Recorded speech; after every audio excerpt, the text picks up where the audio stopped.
Et si le manuscrit le plus mystérieux jamais créé par l'humanité n'était pas du tout une création médiévale, mais plutôt la copie fidèle d'un texte bien plus ancien? Un texte dont les origines remonteraient à l'aube même de la civilisation, dans les plaines fertiles de Mésopotamie, là où tout a commencé. Imagine un instant que quelque part, entre les bibliothèques secrètes des monastères européens et les tablettes d'argile enfouies sous le sable irakien, existe un fil conducteur invisible, un code que personne n'a jamais réussi à déchiffrer. Non pas parce qu'il serait trop complexe, mais parce que sa clé aurait été volontairement cachée, protégée par des générations successives de gardiens du savoir, depuis les prêtres sumériens jusqu'au Qatar du sud de la France. On nous a toujours enseigné que le manuscrit Voynich était une curiosité médiévale, probablement l'œuvre d'un faussaire génial ou d'un alchimiste excentrique du XVe siècle. Mais une série de découvertes récentes dans les archives vaticanes, combinées à des analyses linguistiques révolutionnaires et à des connexions troublantes avec la tradition cathare, suggère quelque chose d'absolument impossible selon l'histoire officielle. Aujourd'hui, nous allons explorer ensemble les symboles que même les plus grands cryptographes du monde n'ont jamais pu percer. Les parallèles stupéfiants entre l'écriture du Voynich et certains glyphes sumériens oubliés, et cette étrange coïncidence qui lie la destruction des Cathars à la disparition de tout espoir de jamais comprendre ce texte interdit. Alors maintenant, laisse-moi te souhaiter la bienvenue sur ce canal, où nous explorons les rincones obscures de notre passé collectif, là où la frontière entre mythe et réalité devient floue, là où les certitudes s'effritent face à des preuves que personne ne peut expliquer. Détends-toi et ouvre ton esprit, car ce que nous allons découvrir ensemble cette nuit défie tout ce que tu croyais savoir sur l'histoire de l'écriture, sur les origines de la connaissance humaine et sur les raisons pour lesquelles certains secrets ont été si farouchement protégés qu'on a préféré massacrer des populations entières plutôt que de les laisser se répandre.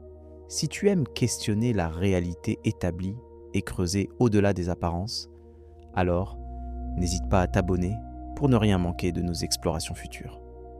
Commençons par ce que tout le monde sait, ou du moins ce que tout le monde croit savoir.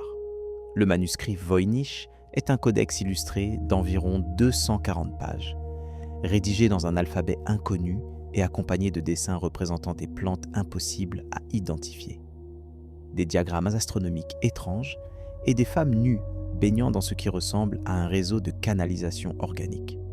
Il porte le nom de Wilfrid Voynich, un antiquaire polonais qu'il a acquis en 1912 dans un collège jésuite près de Rome. La datation au carbone 14 effectuée en 2009 a établi que le parchemin utilisé pour le manuscrit date approximativement du début du XVe siècle, quelque part entre 1404 et 1438. Cette datation a été présentée comme la preuve définitive que le Voynich était bien un artefact médiéval et que toute spéculation sur des origines plus anciennes relevait du fantasme. Mais voilà le problème que personne ne mentionne jamais. La datation au carbone 14 nous indique uniquement l'âge du support, du parchemin lui-même, pas l'âge du contenu. Nous savons que les scribes médiévaux copiaient régulièrement des textes bien plus anciens sur des supports neufs. Des œuvres grecques antiques, des traités romains, des textes arabes ont tous survécu précisément parce que des moines du Moyen-Âge les ont recopiés sur du parchemin frais. Le fait que le parchemin du Voynich date du XVe siècle ne nous dit absolument rien sur l'origine première de son contenu. Et c'est précisément là que commence notre voyage dans l'obscurité.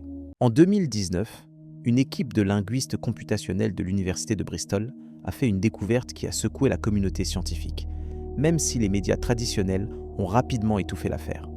En utilisant des algorithmes d'intelligence artificielle pour analyser la structure grammaticale du texte Voynich, ils ont découvert que le langage présentait des caractéristiques statistiques cohérentes avec une langue réelle, et non pas avec un charabia inventé ou un code simple. Plus troublant encore, certains des patterns linguistiques identifiés présentèrent des similitudes frappantes avec le proto-élamite et le sumérien archaïque, deux des plus anciennes formes d'écriture connues de l'humanité, apparues en Mésopotamie il y a plus de 5000 ans. Maintenant, tu te demandes peut-être comment un texte copié au XVe siècle pourrait contenir des éléments linguistiques sumériens. La réponse nous emmène dans les profondeurs de l'histoire secrète de l'Europe, vers un groupe de croyants persécutés dont on a effacé l'existence de la mémoire collective avec une brutalité systématique. Les cathares. Pendant près de 2 siècles, du XIe au XIIIe siècle de notre ère, une religion alternative a fleuri dans le sud de la France, principalement dans la région que nous appelons aujourd'hui l'Occitanie. Les cathares, aussi connus sous le nom d'albigeois, pratiquaient une forme de christianisme radicalement différente de celle de Rome. Ils rejetèrent l'autorité du pape, la hiérarchie ecclésiastique, les sacrements traditionnels et surtout, ils croyaient en une cosmologie dualiste où le monde matériel était l'œuvre d'un Dieu mauvais, tandis que le monde spirituel appartenait à un Dieu de lumière. Mais ce que très peu de gens savent, c'est que les cathares étaient également les gardiens d'un savoir ésotérique transmis de génération en génération. Un savoir dont les origines remontaient, selon leur propre tradition, bien au-delà du christianisme, bien au-delà de la Grèce antique, jusqu'aux premières civilisations de l'Orient.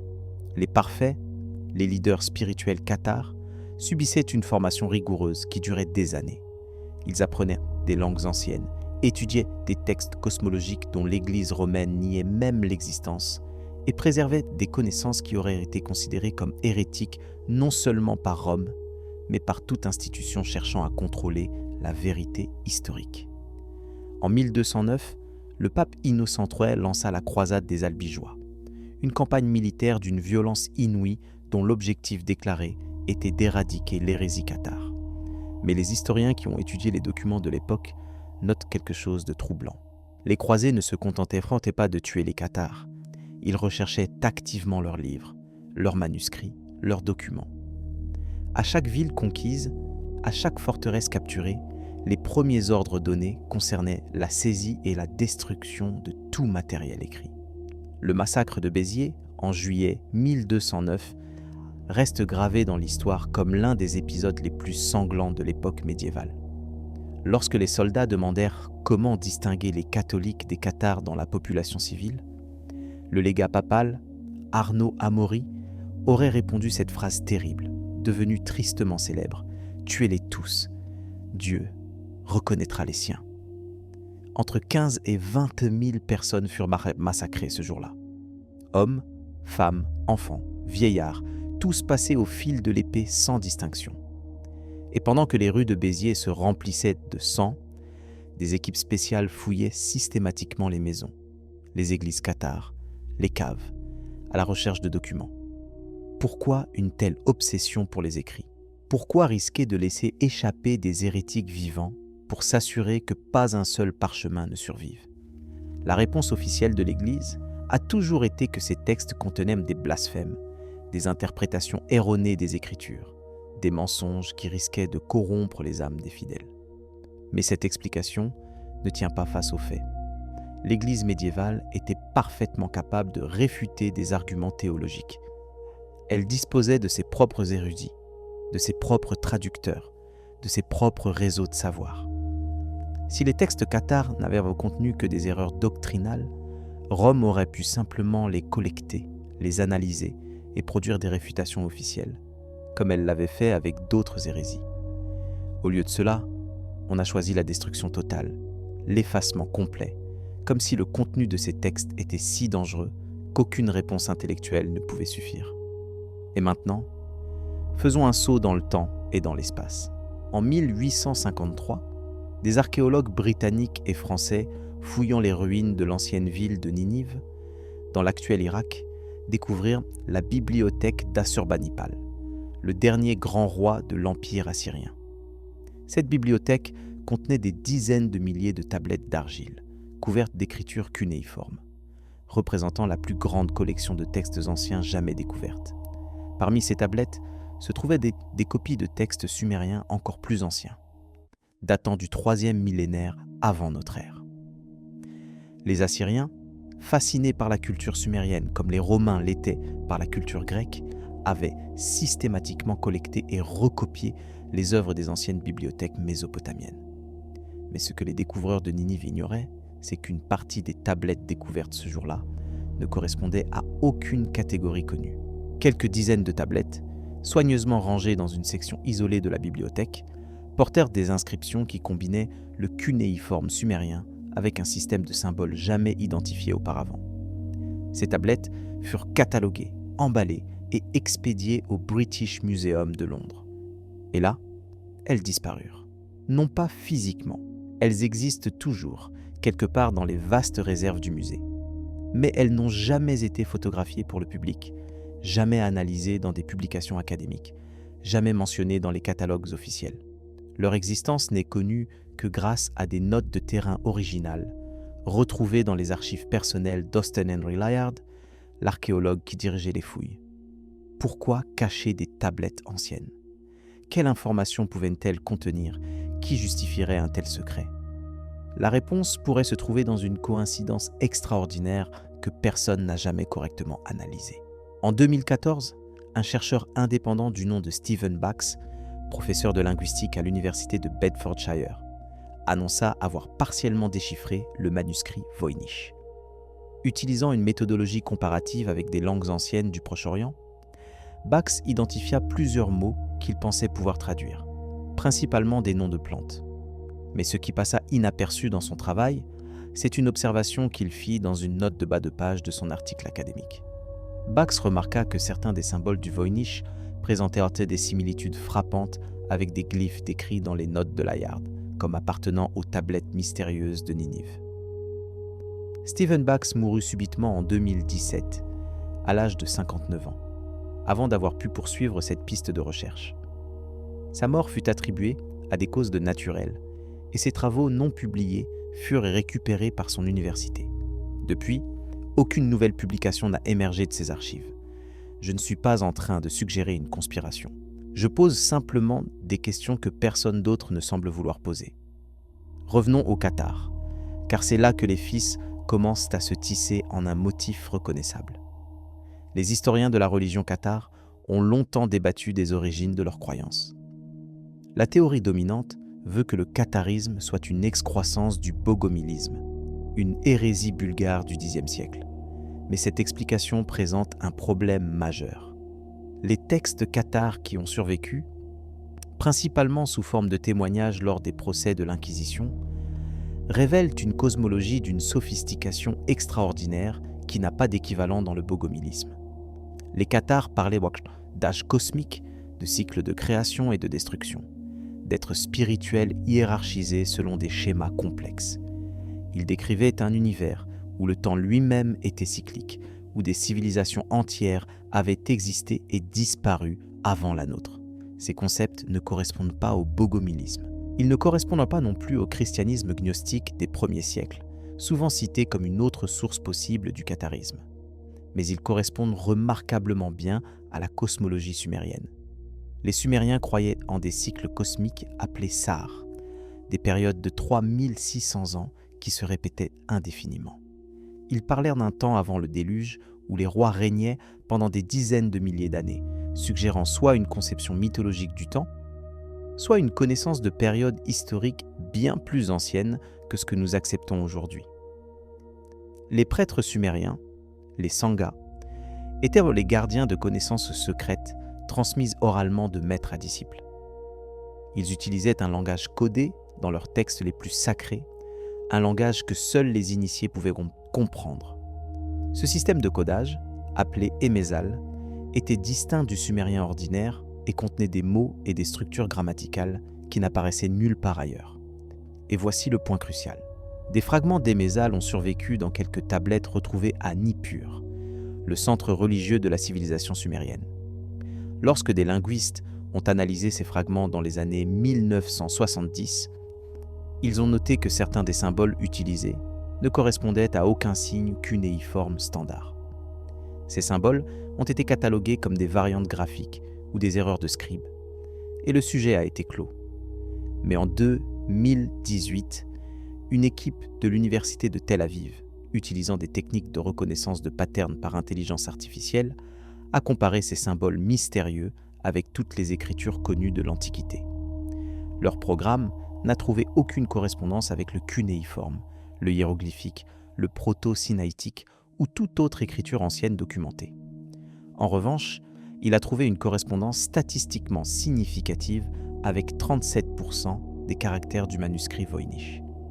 Cette découverte aurait dû faire les gros titres de tous les journaux scientifiques du monde, Elle aurait dû déclencher une révision complète de notre compréhension du Voynich et de l'histoire de l'écriture en général. Au lieu de cela, l'article fut publié dans une revue académique mineure, reçut quelques citations et disparut dans l'oubli. Pourquoi ?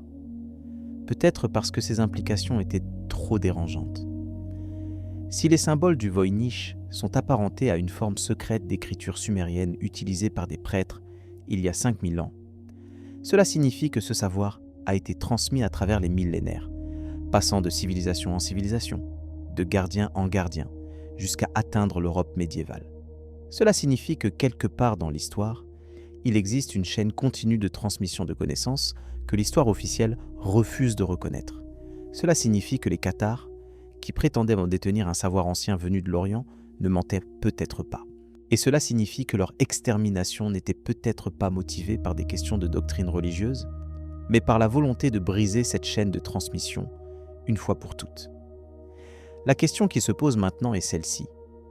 Si les Cathares étaient les derniers dépositaires de ce savoir ancien, comment le manuscrit Voynich a-t-il survécu à leur destruction ? Pour répondre à cette question, nous devons examiner l'histoire du manuscrit lui-même.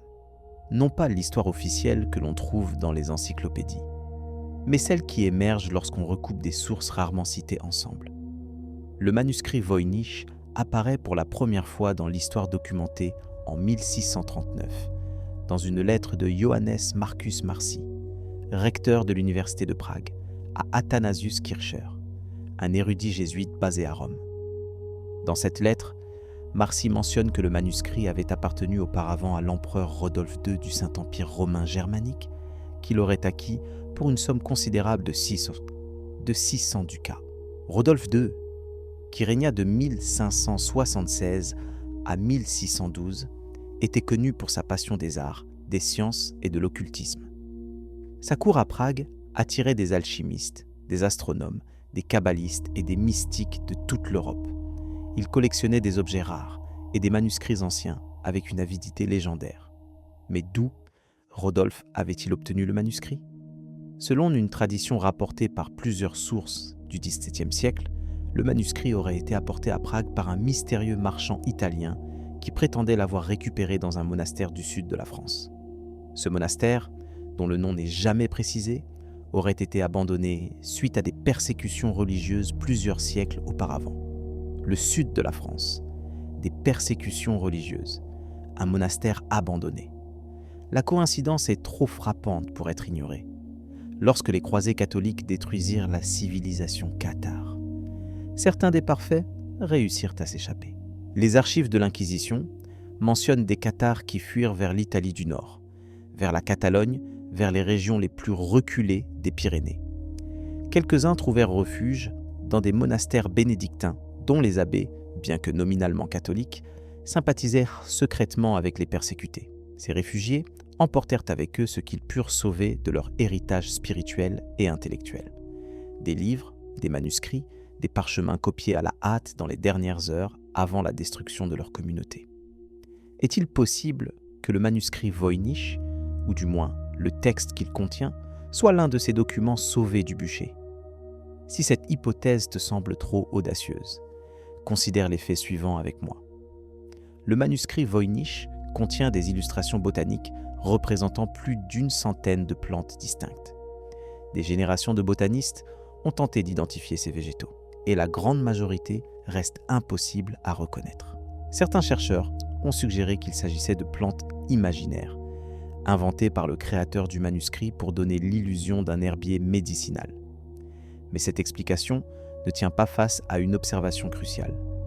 Les dessins du Voynich ne représentent pas des plantes fantastiques au sens où nous l'entendons habituellement. Ce ne sont pas des créatures hybrides comme on en trouve dans les bestiaires médiévaux. Pas des végétaux dotés de visages ou de membres comme dans l'art allégorique de l'époque. Les plantes du Voynich ressemblent à des plantes réelles. Elles possèdent des racines, des tiges, des feuilles et des fleurs arrangées selon des configurations botaniquement plausibles. Le problème n'est pas que ces plantes sont impossibles. Le problème est qu'elles ne correspondent à aucune espèce connue de la flore européenne, méditerranéenne ou moyen-orientale.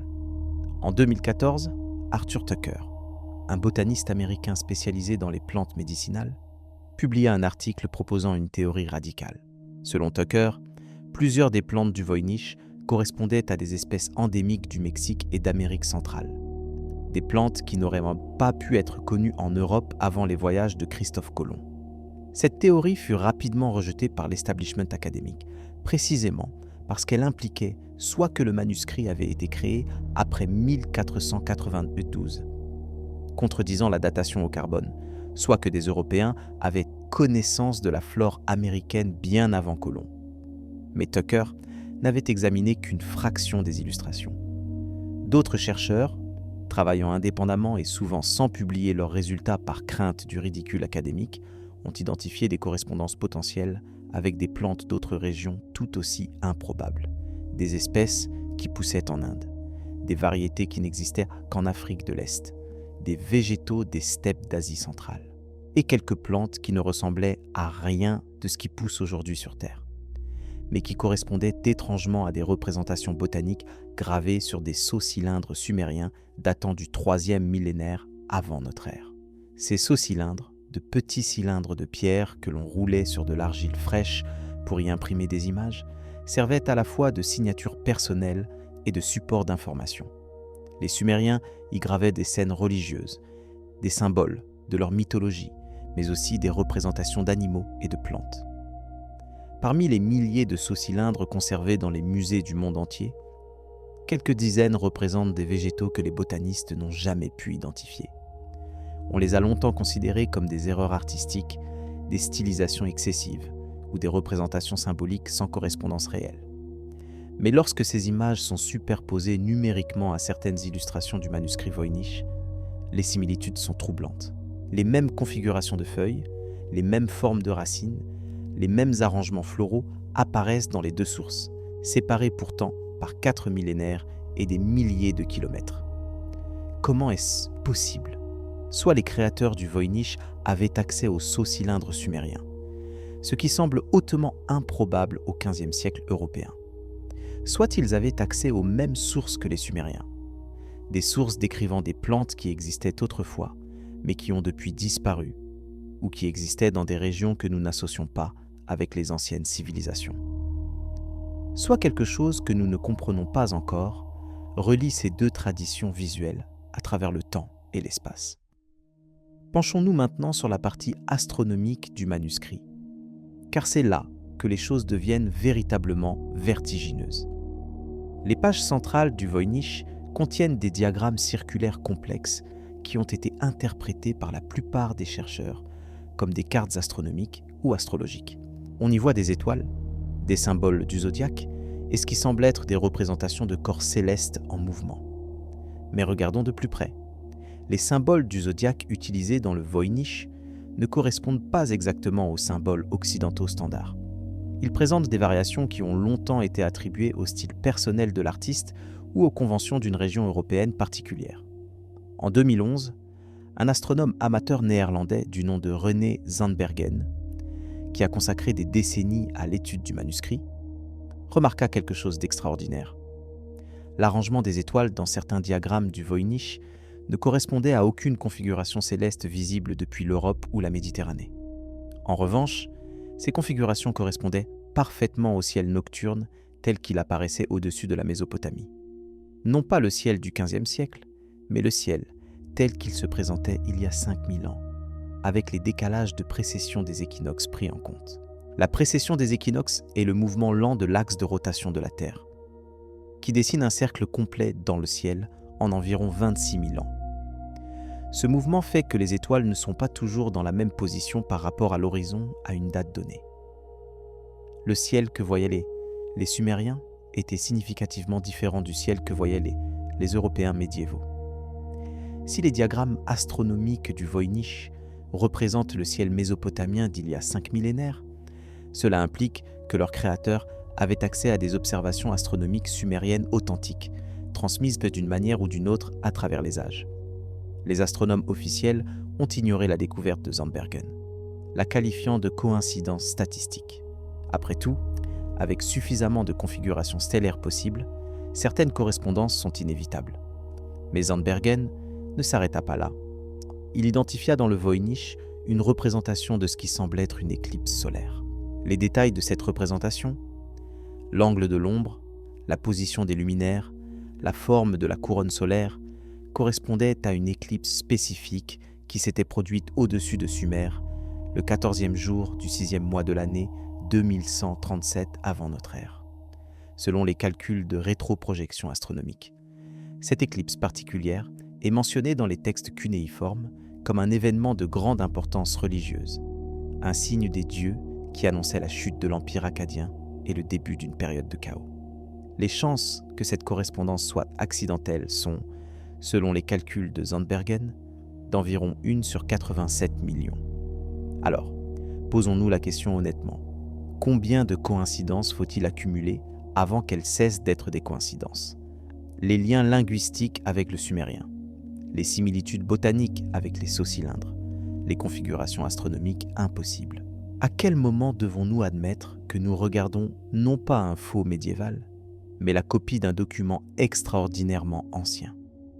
Et si cette copie a survécu, cela signifie que des gens l'ont fait survivre, des gens qui savaient ce qu'ils transmettaient, des gens qui ont protégé ce savoir pendant des millénaires, génération après génération, les Cathares.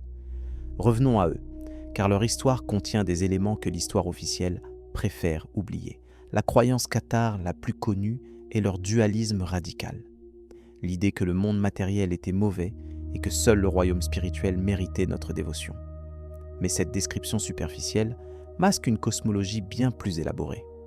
Les parfaits cathares enseignaient que le monde avait été créé par un démiurge, une entité divine secondaire qui s'était séparée de la vraie source de lumière. Ce démiurge, qu'ils appelaient parfois le Rex Mundi, le roi du monde, avait façonné la matière comme une prison pour les étincelles divines que sont les âmes humaines. Cette idée n'est pas originale aux Cathares. On la retrouve dans le gnosticisme des premiers siècles chrétiens, dans certaines traditions hermétiques, et avant cela, dans les mystères égyptiens. Mais on la retrouve aussi, sous une forme remarquablement similaire, dans les textes sumériens. Les mythes sumériens de la création décrivent un processus par lequel les grands dieux, les Anunnaki, ont façonné l'humanité à partir d'argile, mélangée au sang d'un dieu sacrifié. Les humains ainsi créés étaient destinés à servir les dieux, à travailler pour eux, à leur offrir des sacrifices. Le monde matériel était explicitement décrit comme un lieu de labeur et de servitude. Dans certains textes sumériens plus tardifs, cette vision s'assombrit encore. Les dieux sont décrits comme indifférents aux souffrances humaines, préoccupés uniquement par leurs propres conflits et intérêts. L'humanité n'est qu'un outil, créé pour un but précis et maintenu dans l'ignorance de sa véritable nature. La correspondance avec la cosmologie cathare est frappante, mais il y a plus. Les Cathares croyaient en un savoir secret qui permettait aux initiés de se libérer de la prison matérielle et de retourner à leur source divine. Ce savoir n'était pas communiqué ouvertement. Il était transmis de parfait à parfait, lors de cérémonies appelées consolamentum, dans des conditions de secret absolu. Les textes de l'Inquisition qui ont survécu mentionnent que les parfaits utilisaient parfois des livres mystérieux lors de ces cérémonies. Des livres écrits dans des langages que même les inquisiteurs ne pouvaient parfois identifier. Ces livres étaient soigneusement dissimulés et représentaient les possessions les plus précieuses des communautés cathares. Lorsque les croisés assiégeaient une forteresse cathare, les défenseurs tentèrent souvent de faire sortir ces livres en secret avant la chute finale. Le siège de Montségur, la dernière grande forteresse cathare, offre un exemple particulièrement troublant. Montségur tomba en mars 1244 après un siège de près d'1 an. 225 parfaits furent brûlés vifs plutôt que de renier leur foi. Mais la nuit précédant la reddition finale, 4 hommes s'échappèrent de la forteresse en descendant les falaises avec des cordes. Ces 4 hommes emportaient avec eux ce que les textes de l'époque appellent le trésor des Cathares. Ce trésor n'a jamais été retrouvé. Les historiens traditionnels suggèrent qu'il s'agissait d'or ou d'objets précieux permettant de financer une éventuelle reconstitution de l'église cathare. Mais les témoignages de l'époque ne mentionnent jamais de richesses matérielles parmi les Cathares.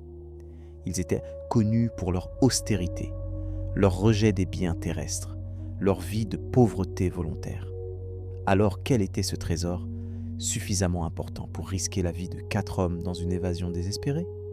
Des textes, des livres, des manuscrits contenant un savoir si précieux qu'il valait plus que la vie elle-même. Et peut-être, parmi ces manuscrits, un codex écrit dans un langage que personne ne pouvait lire. Un langage dont les origines remontaient aux premières civilisations de l'humanité. Un langage qui contenait des secrets sur notre nature, notre origine et notre destination. Les 4 fugitifs de Montségur disparurent dans la nuit. L'histoire les a perdus de vue et avec eux, le secret de ce qu'ils transportaient. Mais les idées cathares, elles, n'ont pas disparu.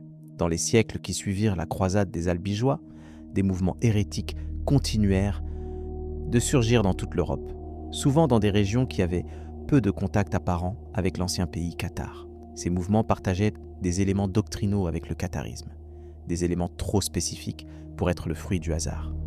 Les frères du libre esprit dans le nord de l'Allemagne, les spirituels franciscains en Italie, les mystiques rhénans comme Maître Eckhart. Tous prêchaient des idées qui faisaient écho à la cosmologie cathare. Cette vision d'une étincelle divine emprisonnée dans la matière, capable de se libérer par la connaissance. Et surtout, l'alchimie. L'alchimie médiévale n'était pas simplement une tentative de transformer le plomb en or, contrairement à ce que nous apprennent les livres d'histoire simplifiée.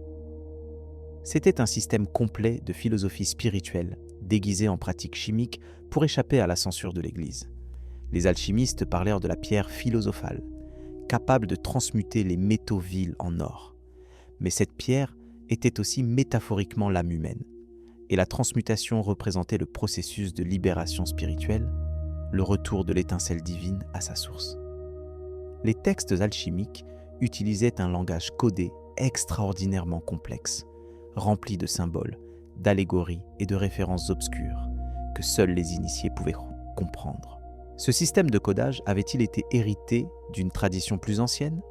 Peut-être de la même tradition qui avait produit le langage du manuscrit Voynich. La question mérite d'être posée. Le manuscrit Voynich contient une section que les chercheurs appellent la partie pharmaceutique, représentant ce qui semble être des récipients, des vases et des conteneurs de diverses formes. Certains de ces récipients ressemblent de manière frappante aux illustrations d'équipements alchimiques que l'on trouve dans les traités européens des XVe et XVIe siècles. Mais ils ressemblent aussi aux représentations de récipients rituels sumériens utilisés dans les cérémonies religieuses et les pratiques médicales. Les prêtres médecins de Sumer, les Assus, utilisaient des vases spéciaux pour préparer des potions sacrées censées guérir les maladies et purifier l'âme. Ces potions contenaient parfois des substances psychoactives, des drogues végétales qui induisaient des visions et des états de conscience modifiés. Les textes sumériens décrivent ces expériences comme des voyages dans le monde des esprits, des rencontres avec des entités divines, des révélations de vérités cachées. Les plantes impossibles du manuscrit Voynich sont-elles les ingrédients de telles potions, des végétaux aux propriétés psychoactives dont la connaissance a été transmise secrètement à travers les millénaires? C'est une hypothèse spéculative, certainement, mais elle expliquerait pourquoi ce savoir a été si farouchement protégé et si brutalement persécuté. Des connaissances permettant d'induire des états de conscience modifiés, des expériences mystiques directes sans l'intermédiaire d'une institution religieuse, représentaient une menace existentielle pour toute autorité cherchant à contrôler l'accès au divin. Les cathares offraient à leurs fidèles une voie directe vers le salut, sans avoir besoin des sacrements de l'Église romaine. Ils prétendaient posséder une connaissance qui rendait l'intermédiaire clérical obsolète. C'est pour cela qu'ils étaient si dangereux. C'est pour cela qu'on les a exterminés. Et c'est peut-être pour cela que le manuscrit Voynich reste indéchiffrable. Pas parce qu'il est trop complexe, pas parce qu'il est un canular, mais parce que sa clé de lecture a été délibérément détruite, effacée, brûlée avec les derniers dépositaires du secret. Imagine un instant que tu possèdes un livre contenant des révélations extraordinaires, mais que ce livre est écrit dans un code dont seuls quelques initiés connaissent la clé. Tant que ces initiés vivent, le livre peut être lu, enseigné, transmis, Mais si tous les initiés sont tués, le livre devient muet. Il survit physiquement, mais son message meurt avec ceux qui pouvaient le comprendre. C'est peut-être exactement ce qui s'est passé avec le Voynich. Le texte lui-même a survécu, copié sur du parchemin frais au XVe siècle par quelqu'un qui préservait fidèlement chaque symbole sans nécessairement les comprendre. Mais la tradition orale qui accompagnait le texte, la clé de lecture transmise de maître à disciple, cette tradition a été coupée. Les 14 rouimois brûlés à Montségur, à Béziers, à Carcassonne étaient peut-être les derniers qui savaient lire ces symboles. Avec leur mort, le code est devenu véritablement interdit, non pas par décret d'une autorité, mais par l'extinction de tous ceux qui en possédaient la clé. Voilà pourquoi les meilleurs cryptographes du monde ont échoué. Voilà pourquoi les ordinateurs les plus puissants n'ont pas réussi à percer le mystère. Ils cherchent un code mathématique, une clé logique, mais la clé n'est pas mathématique, elle est humaine. Elle réside dans une tradition de connaissances qui a été méthodiquement éradiquée il y a 8 siècles. Et pourtant, même si la clé principale a été perdue, des fragments subsistent. Des échos du savoir ancien continuent de résonner dans des sources inattendues. Pour qui sait où chercher? Les alchimistes médiévaux et renaissants ont parfois laissé des indices suggérant qu'ils avaient accès à des bribes de cette tradition perdue. Nicolas Flamel, le célèbre alchimiste parisien du XIVe siècle, prétendait avoir appris ces secrets d'un livre mystérieux écrit dans un langage inconnu. Ce livre, qu'il appela le livre d'Abraham le Juif, contenait des illustrations étranges et des textes incompréhensibles qu'il mit des années à déchiffrer, avec l'aide d'un érudit juif espagnol. La description que Flamel donne de ce livre ressemble étrangement au manuscrit Voynich. Des illustrations botaniques, des diagrammes cosmologiques, un texte dans un alphabet impossible à identifier. Flamel vécut à Paris entre 1330 et 1418 environ. Le manuscrit Voynich, selon la datation au carbone, fut copié entre 1404 et 1438. Les dates sont presque contiguës. Est-il possible que le livre de Flamel et le manuscrit Voynich soient le même document, ou du moins des copies du même texte original? Flamel, selon sa propre biographie, réussit finalement à déchiffrer son livre et à accomplir le grand œuvre alchimique. Il devint fabuleusement riche et fonda des œuvres de charité qui existent encore aujourd'hui à Paris. Les sceptiques expliquent pour sa fortune par des activités de prêteur ou de copiste. Mais ces explications ne rendent pas compte des témoignages contemporains qui décrivaient Flamel comme possédant des connaissances extraordinaires. Si Flamel a réellement déchiffré son livre mystérieux, alors la clé du Voynich existait encore au XIVe siècle. Elle n'avait pas été entièrement perdue avec les cathares. Des fragments avaient survécu, transmis par des canaux souterrains, des réseaux d'initiés qui continuaient leur travail dans l'ombre. Mais revenons aux preuves matérielles, car la spéculation sans fondement ne nous mène nulle part. Ce que nous cherchons, ce sont des connexions vérifiables, des correspondances qui résistent à l'examen critique. Le manuscrit Voynich contient, dans sa section cosmologique, une série de diagrammes circulaires représentant ce qui semble être des corps célestes entourés d'anneaux concentriques. Pendant longtemps, les chercheurs ont interprété ces images comme des représentations médiévales naïves du système solaire ou du zodiaque, mal dessinées par un artiste sans formation astronomique. Mais en 2016, une équipe de l'Observatoire de Paris, dirigée par l'astrophysicien Marc Lachiaizeray, entreprit une analyse systématique de ces diagrammes. Ce qu'ils découvrirent défia toutes les attentes. L'un des diagrammes montrait un objet central entouré de 7 anneaux distincts, chaque anneau portant des symboles différents. La configuration générale ressemblait superficiellement aux représentations médiévales des 7 cieux ptolémaïques. Ces sphères concentriques censées porter les planètes autour de la Terre dans le modèle géocentrique. Mais les proportions étaient fausses pour le modèle ptolémaïque. Les distances entre les anneaux ne correspondaient pas au ratio établi par les astronomes grecs et arabes. En revanche, lorsque Lachiaizeray compara ces proportions aux distances réelles entre les orbites planétaires dans notre système solaire, la correspondance était stupéfiante.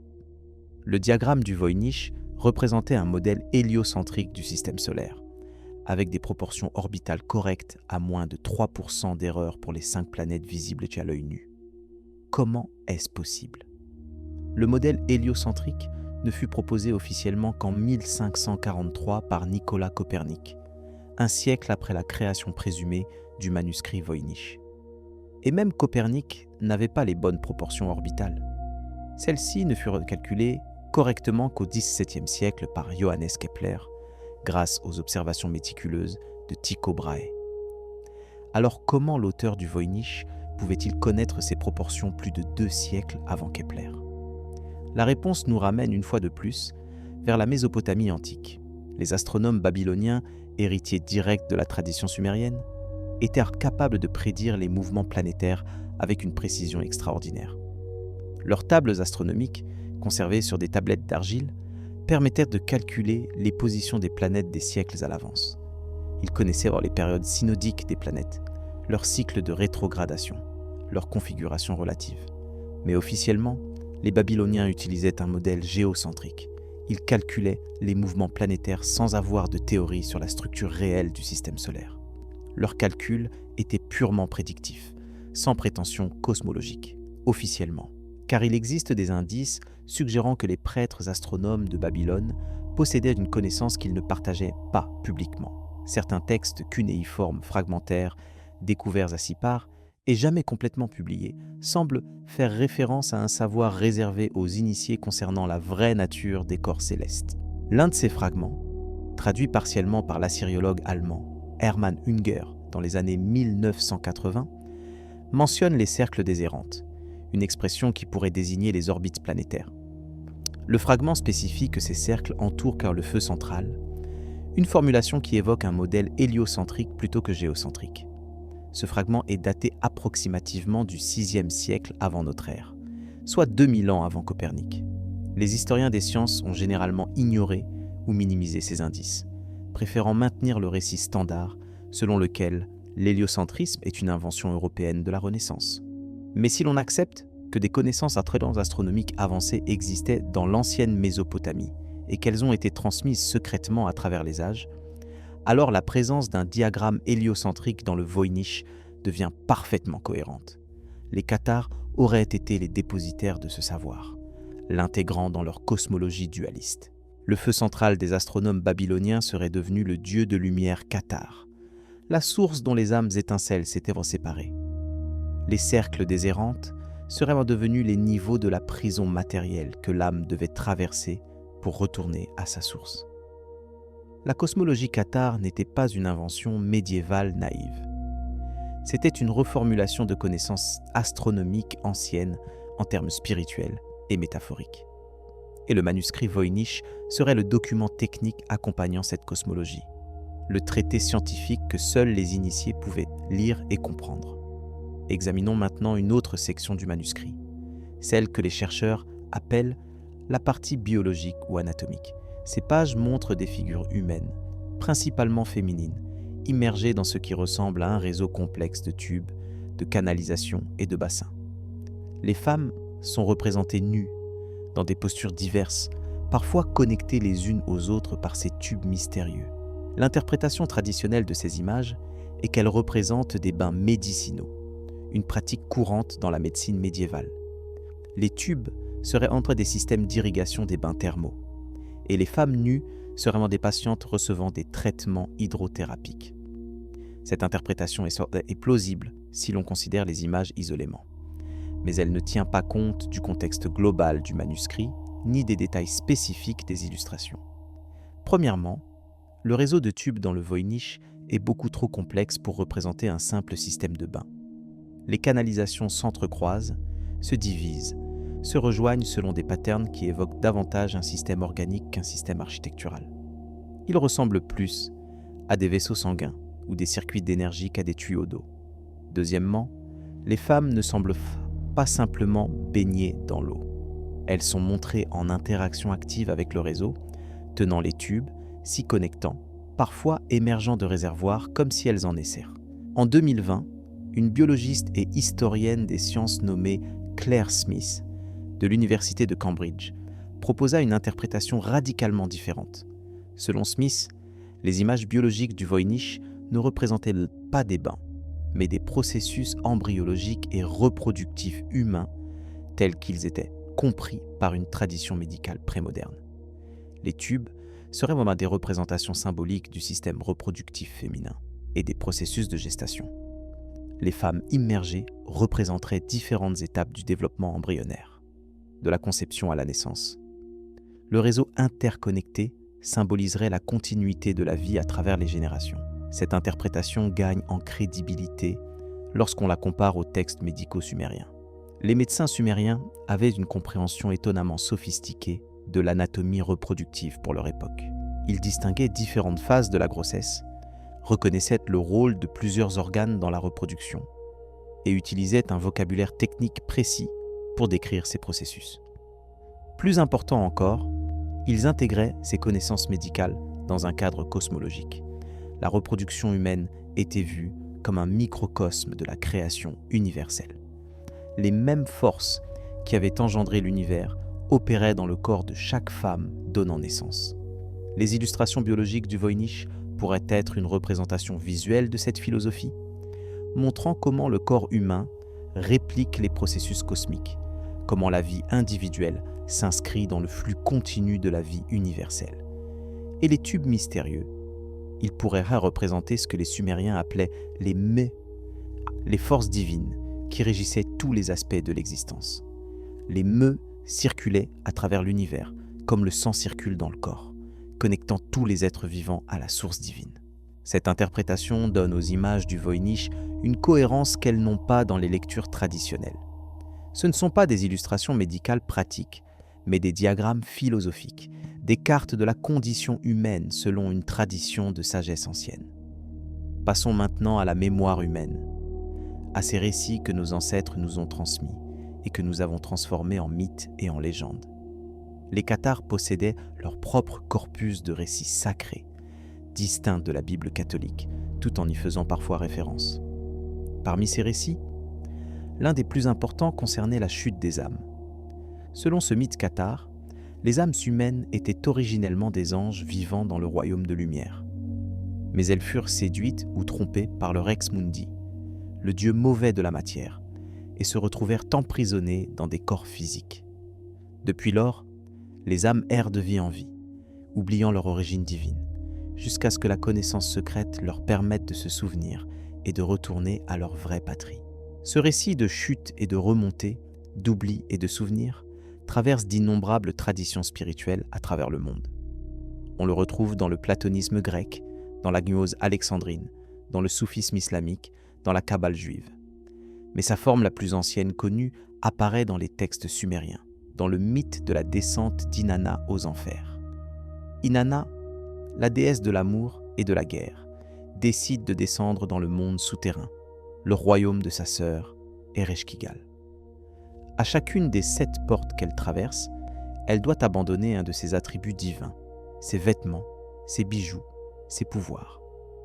Lorsqu'elle arrive devant Ereshkigal, elle est nue et sans pouvoir, réduite à un simple cadavre suspendu à un crochet. Mais grâce à l'intervention d'Enki, le dieu de la sagesse, Inanna est ressuscitée et remonte vers le monde des vivants, récupérant ses attributs à chaque porte.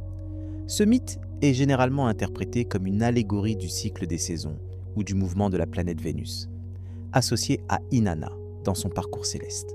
Mais pour les initiés, il avait une signification plus profonde. La descente d'Inanna représentait la chute de l'âme dans la matière. Les 7 portes étaient les 7 cieux planétaires que l'âme traversait en descendant vers l'incarnation terrestre. À chaque étape, l'âme perdait une partie de sa nature divine, oubliait un aspect de sa vraie identité. Arrivée sur Terre, elle était spirituellement morte, inconsciente de sa vraie nature.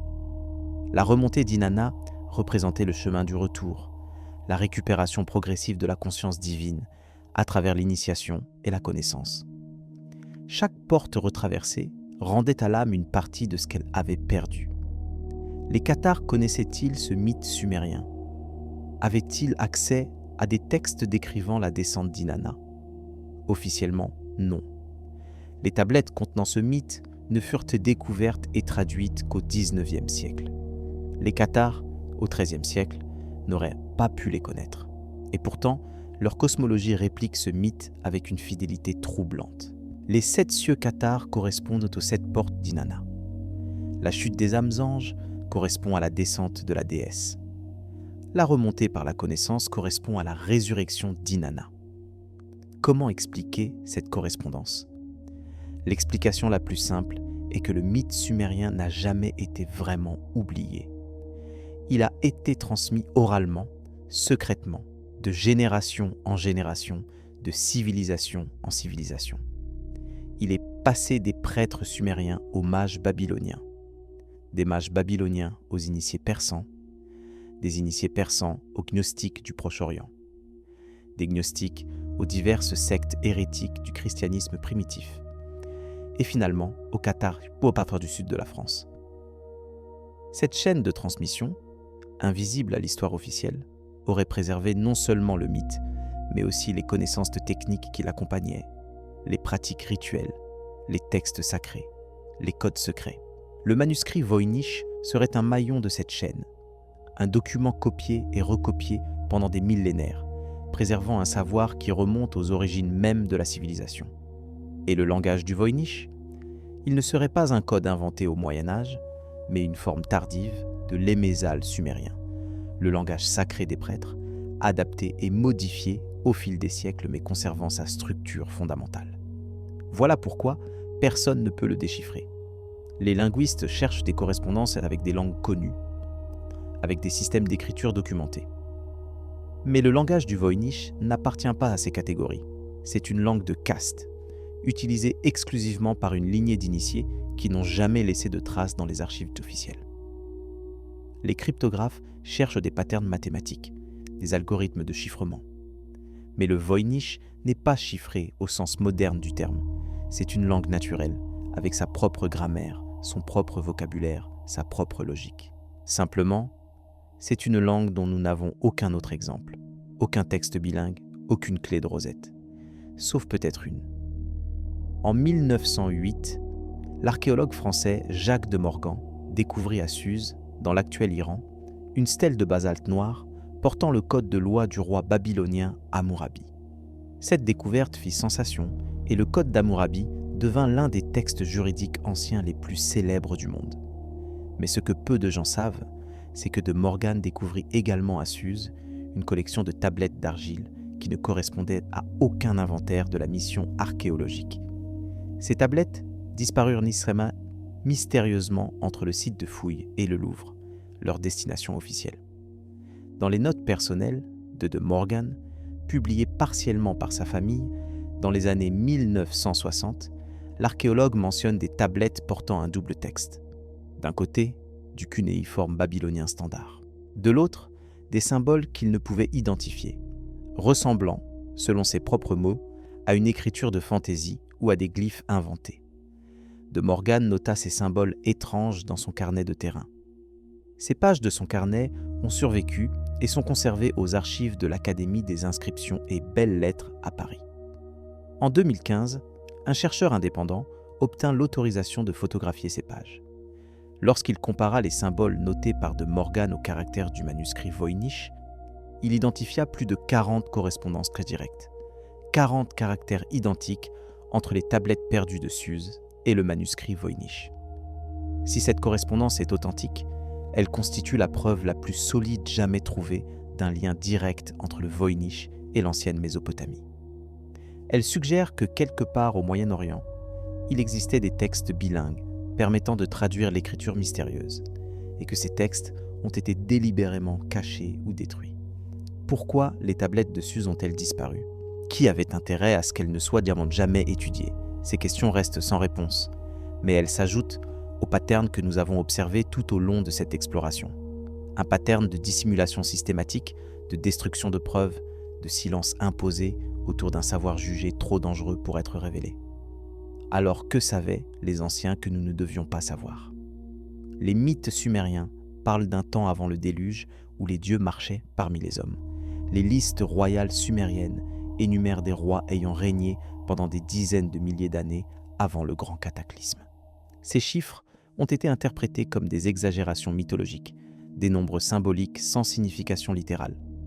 Mais et si ces chiffres étaient des codes, des représentations mathématiques de périodes astronomiques réelles. Un sar sumérien, la grande période de 3600 ans, correspond presque exactement à un 12e du cycle de précession des équinoxes. Multiplie un sar par 12 et tu obtiens le grand cycle cosmique de 43 200 ans que les anciens astronomes utilisaient pour calculer les configurations célestes. Les règnes extraordinairement longs des rois antédiluviens, exprimés en sar, pourraient être des références à des ères cosmiques, des périodes astronomiques pendant lesquelles certaines configurations célestes dominaient le ciel.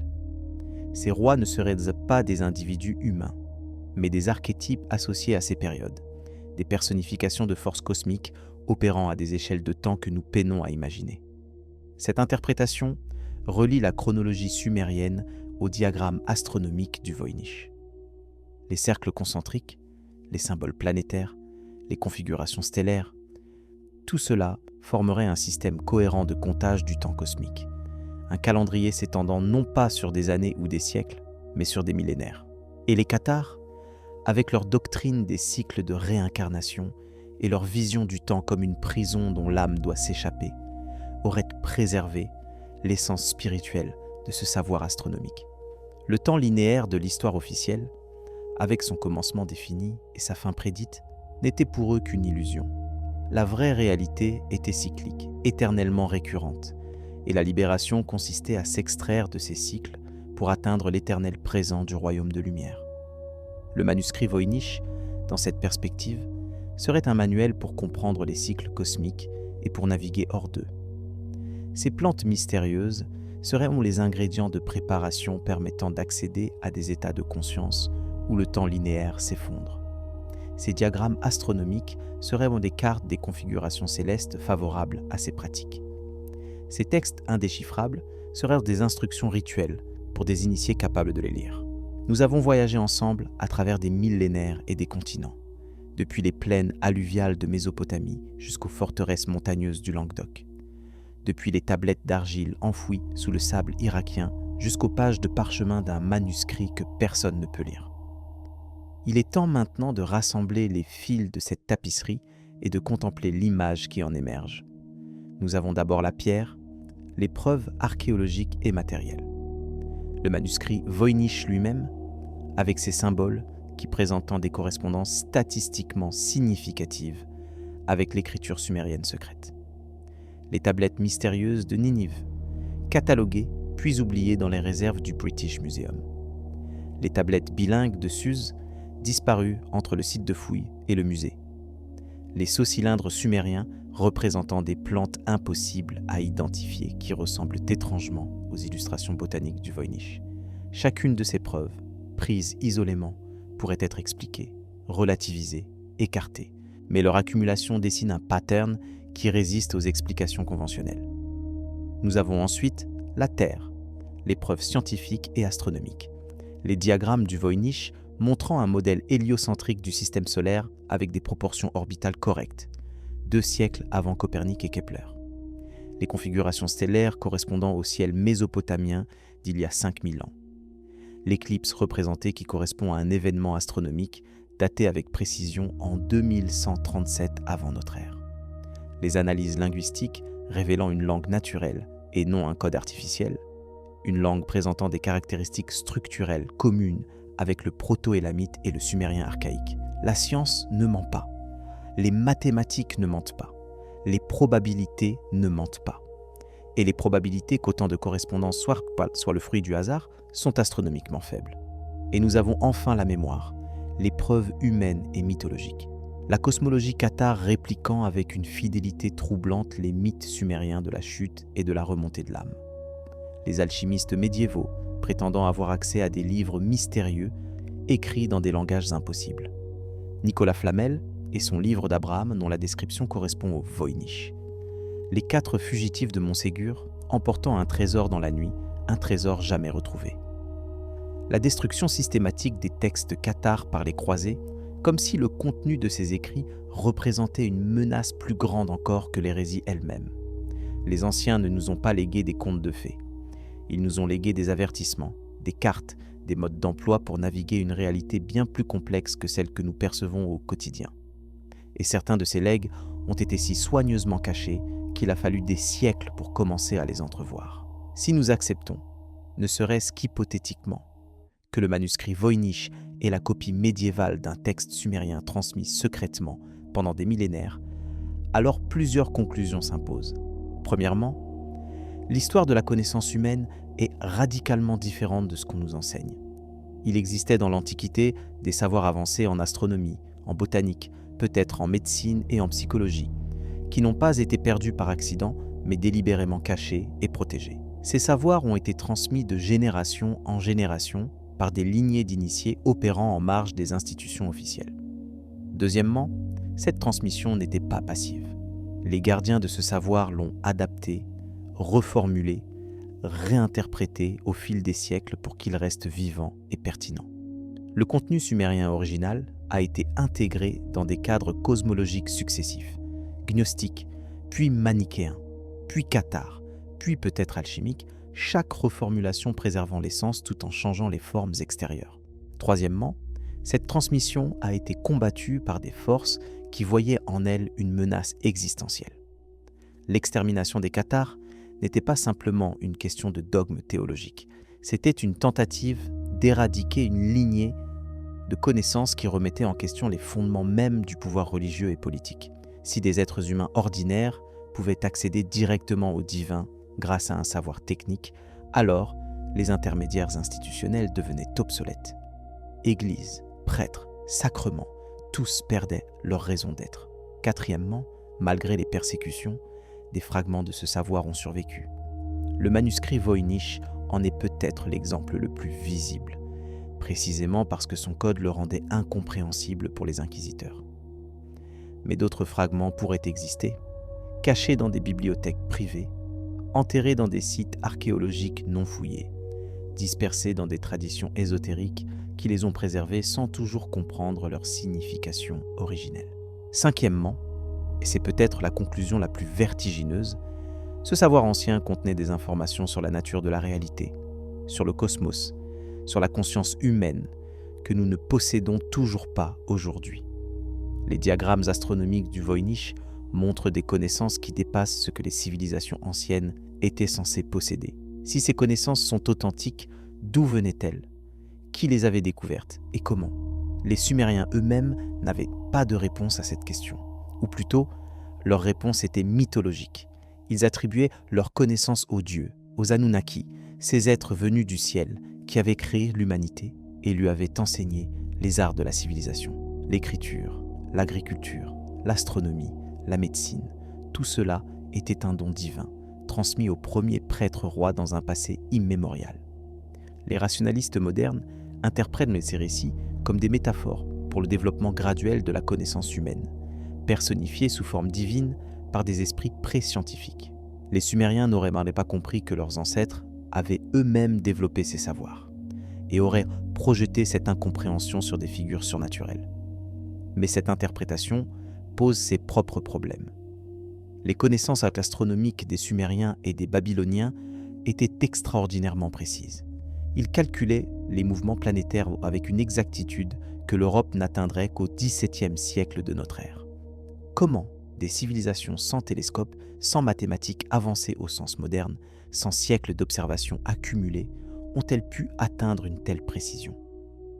La réponse standard est qu'elles ont accumulé des observations pendant des millénaires, les transmettant de génération en génération jusqu'à ce que les patterns deviennent clairs.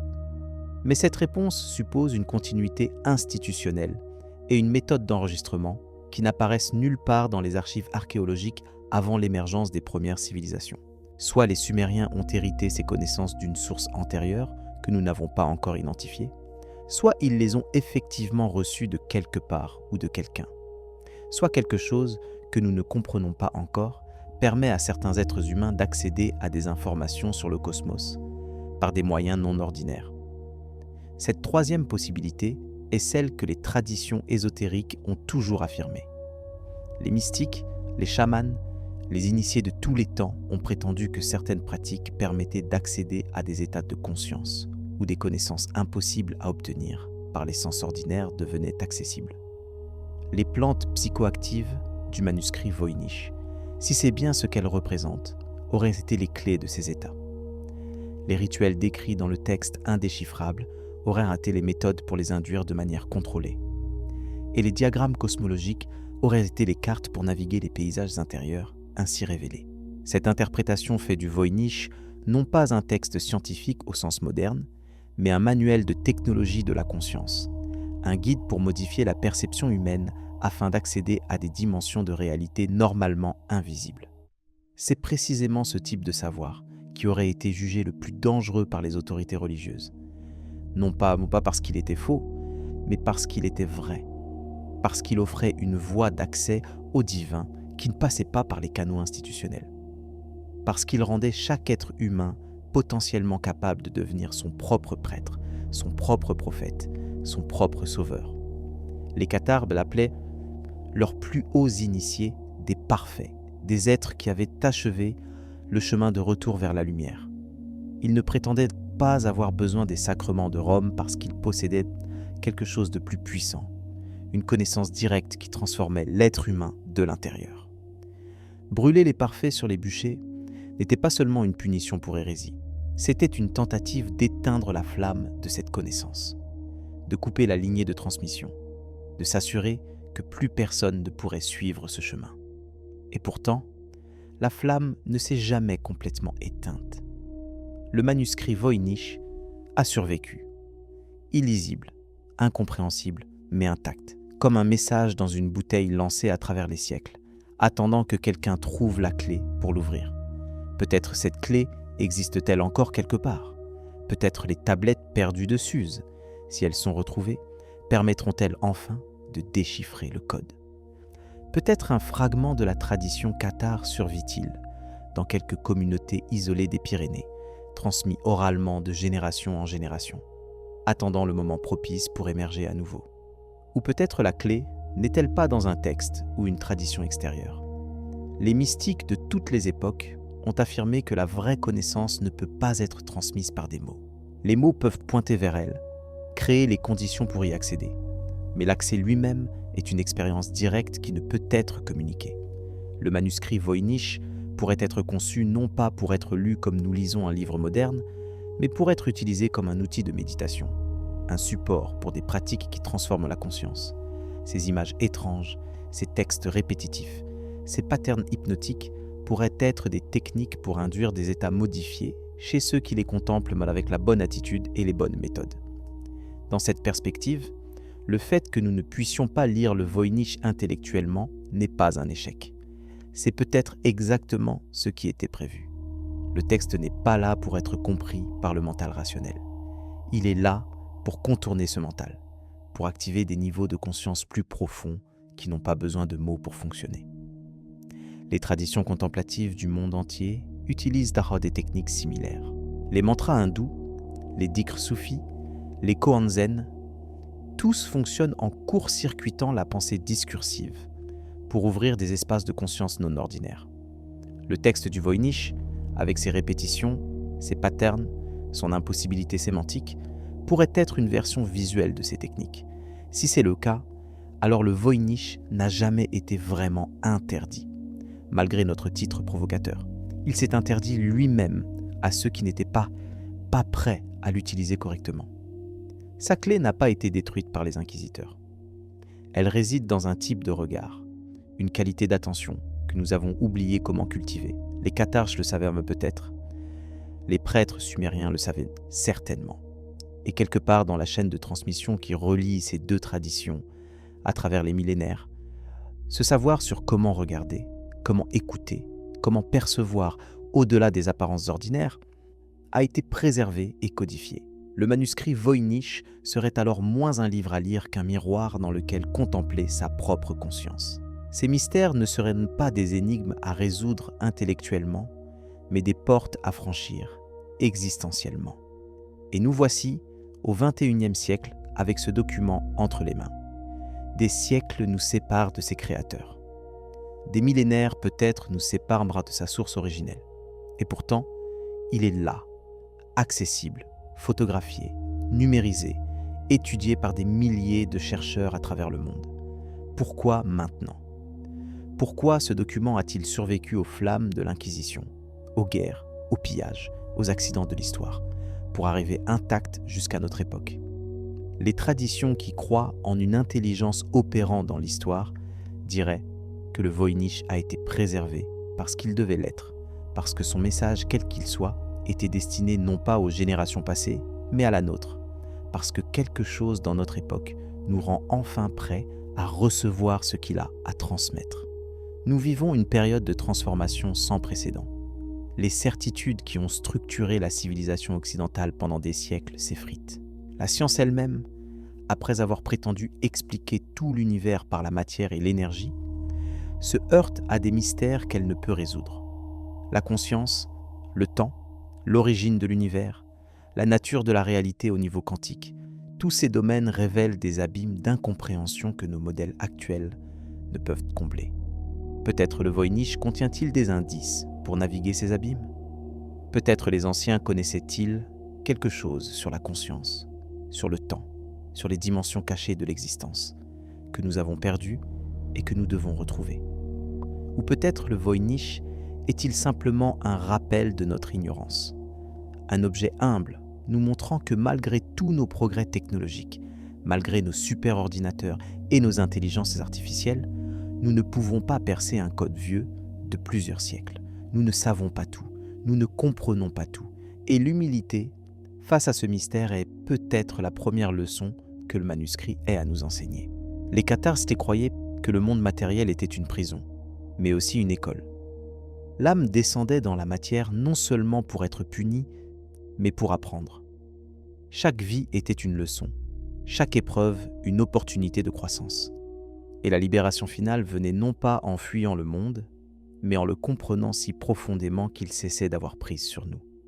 Le manuscrit Voynich, avec tous ses mystères, est peut-être une telle leçon. Il nous apprend que certaines choses résistent à notre compréhension. Il nous apprend que le savoir n'est pas toujours accessible à quiconque le demande, mais requiert parfois une transformation préalable de celui qui cherche. Il nous apprend que l'histoire officielle est une construction fragile, pleine de trous et de silences, et que la vraie histoire de l'humanité reste largement à découvrir. Alors que nous arrivons au terme de ce voyage ensemble, je te laisse avec une question qui n'a pas de réponse facile. Si le manuscrit Voynich contient véritablement un savoir ancien et puissant, un savoir sur la conscience, sur le cosmos, sur la nature de la réalité elle-même, et si ce savoir a été si farouchement protégé et si brutalement persécuté, alors qu'est-ce que cela nous dit sur le monde dans lequel nous vivons? Quelles autres connaissances ont été cachées, détruites, oubliées au fil des siècles? Combien de bibliothèques comme celle d'Alexandrie ont brûlé sans laisser de traces? Combien de lignées d'initiés comme les cathares ont été exterminés, emportant leurs secrets dans la tombe? Et surtout, que ferions-nous si nous retrouvions ces connaissances? Serions-nous prêts à les recevoir? Serions-nous capables de les utiliser sans nous détruire? Ou les mêmes forces qui ont persécuté les anciens gardiens du savoir se lèveraient-elles à nouveau pour imposer le silence? Ces questions n'ont pas de réponse définitive, mais le simple fait de les poser ouvre un espace dans la conscience, un espace où d'autres possibilités deviennent envisageables. Et c'est peut-être cela, au fond, le véritable cadeau du manuscrit Voynich. Non pas ces réponses, que nous ne pouvons pas encore lire, mais ces questions, qui nous invitent à regarder le monde avec des yeux neufs. Le temps passe. Les civilisations naissent et s'effondrent. Les empires s'élèvent et retournent à la poussière. Mais quelque chose persiste à travers les âges. Un fil de connaissance, une flamme de conscience, transmise de main en main, de cœur à cœur, de génération en génération. Les Sumériens ont allumé cette flamme, ou peut-être l'ont-ils reçue de sources encore plus anciennes. Les Babyloniens l'ont préservée, les Gnostiques l'ont reformulée, les Cathares l'ont protégée au prix de leur vie. Et quelque part dans ce voyage de millénaires, le manuscrit Voynich a été créé comme un récipient pour cette flamme, un coffre-fort pour des secrets trop précieux pour être perdus. Aujourd'hui, ce coffre-fort est devant nous, verrouillé mais intact. La clé est perdue ou peut-être seulement cachée. Et nous, héritiers involontaires de cette longue histoire, avons le choix de continuer à chercher, à questionner, à rêver de ce qui pourrait être révélé si un jour le code était enfin brisé. En attendant ce jour, le manuscrit Voynich reste ce qu'il a toujours été, le plus grand mystère de l'histoire de l'écriture. Un pont impossible entre des mondes séparés par des océans de temps. Un témoignage silencieux de tout ce que nous avons oublié et de tout ce que nous pourrions encore découvrir. Si tu as voyagé avec moi jusqu'ici, alors quelque chose en toi résonne avec ce mystère. Quelque chose en toi reconnaît que l'histoire officielle n'est pas complète, que des pièces du puzzle manquent, que la vérité sur notre passé et sur notre nature est encore à découvrir. Garde cette curiosité vivante, continue à questionner, continue à chercher, car c'est dans la quête elle-même, bien plus que dans les réponses provisoires, que réside le véritable trésor. Avant de se quitter, si ce voyage t'a intéressé, si ces questions ont éveillé quelque chose en toi, alors je t'invite à t'abonner à cette chaîne pour continuer à explorer ensemble les coins les plus obscurs de notre passé collectif. Partage cette vidéo avec ceux qui, comme toi, refusent de se contenter des réponses faciles. Et laisse un commentaire pour me dire ce que tu penses de ces correspondances entre le Voynich, les Sumériens et les Cathares. Le passé nous parle à travers les siècles, mais il parle une langue que nous devons réapprendre à entendre. Peut-être qu'ensemble, nous pourrons commencer à la déchiffrer. Bonne nuit, et que tes rêves soient peuplés de mystères qui valent la peine d'être explorés.